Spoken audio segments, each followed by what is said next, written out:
Hello, hello.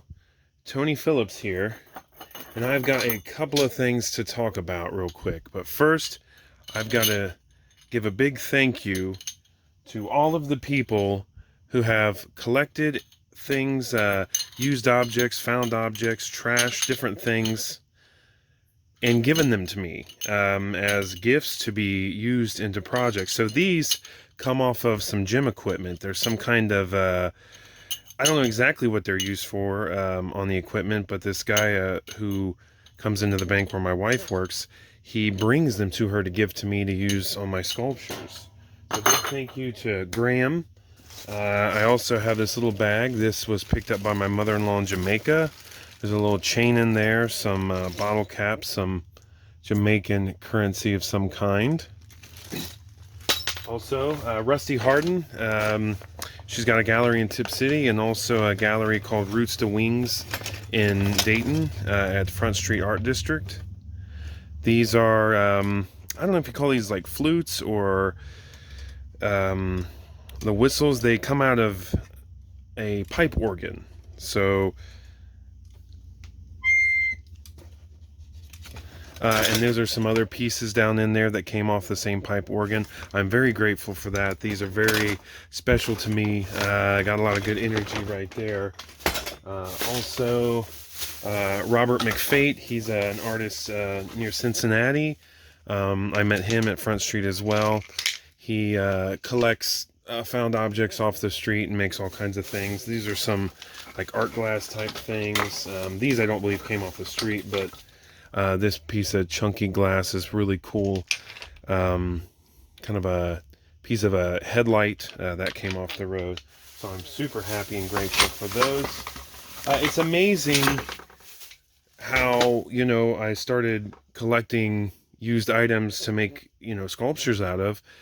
I had no clue that, people would kind of jump on board and just start collecting things as well and get really into it and give me these things. So this, another lady at Front Street, Samantha, her son was inspired by some of my junk characters, some of my face sculptures, and he was going around and picking up things at a parking lots and on the sidewalk.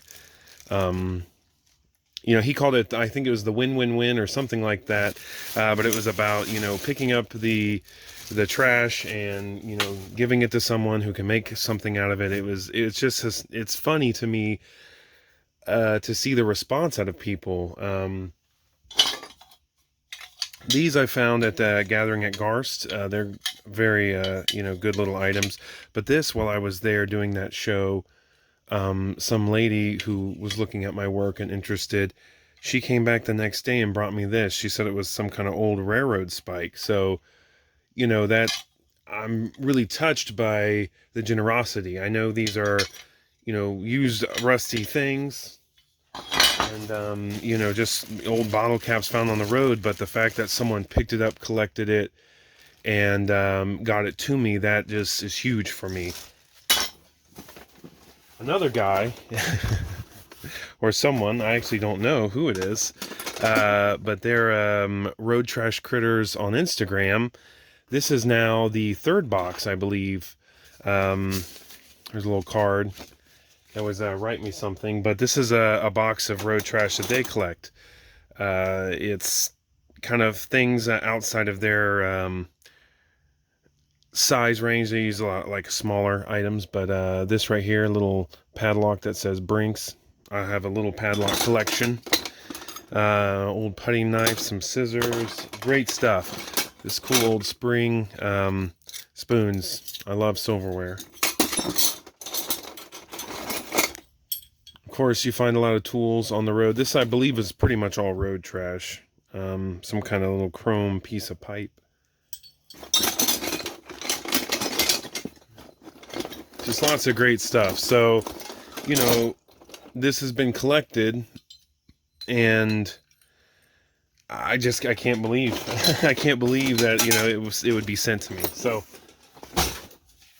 So here's an address: Tony Phillips, 4156 Wadsworth Road, Dayton, Ohio, 45414. This is actually my dad's business. He owns a vintage Volkswagen parts store, Larry's Off-Road Center. If anyone out there feels compelled or wants to contribute to the cause and send me a little box of junk, I would be more than happy to receive it, add it to the collection, see if I can use it in some way. I love used materials. I love the found object. I love other people's energy. All these items have some kind of energy inherent in them, and just because it's used or broken or damaged in some way does not degrade that energy. And if you get these items together, you not only can renew these items or renew that energy, but it just kind of can add together to make more. So we went to the Outer Banks, and this was some road trash there. There's a couple of Sawzall blades in this bag. Found some driftwood on the beach. Here's a big, looks like a gutter nail. So again, I'm blown away. Now oh, and one more thing about the items. Again, there's the address. I'm attracted to metal objects, wire, old coat hangers, little thin pieces of metal. I'm not real big into a lot of plastics or fabric so much, but depending on the item, if it's something interesting. But I'd be more than happy to receive it. Again, about anywhere I go anymore where they know I do this, or some of these different art places I go, there's always someone with something to give me. So next, I'd like to talk about this new series, Brains in Bondage. So this is kind of the latest thing I've been working on. I haven't made any junk characters for a while. I've kind of shifted away from the literal faces or actually building characters to more of an abstract concept, I guess, for lack of a better phrasing or word. So this represents, I guess, the series Brains in Bondage is all about your mental state. So what this represents is basically a human in a way. So the physical or the sculpture in the middle represents the physical body. So this is the human made up of various things. I'm really attracted to things like barbed wire. Here's some broken glass. This is actually a hand-blown bottle from about the turn of the century. It's an old beer or whiskey bottle. This spring here, it's been over. That's out of an old mattress spring. So the found object sculpture, that represents the human form. The abstract painting in the background, that represents the thought space or your mind, which can be a minefield. For a lot of people, we're not physically bound. A lot of exceptions to that, but generally speaking, at least in my environment, when I'm looking around, most of the people I see are not physically bound, but almost all of them, or almost everyone, has some form of mental bondage going on. So that can be, the obvious things everyone talks about are anxiety and depression.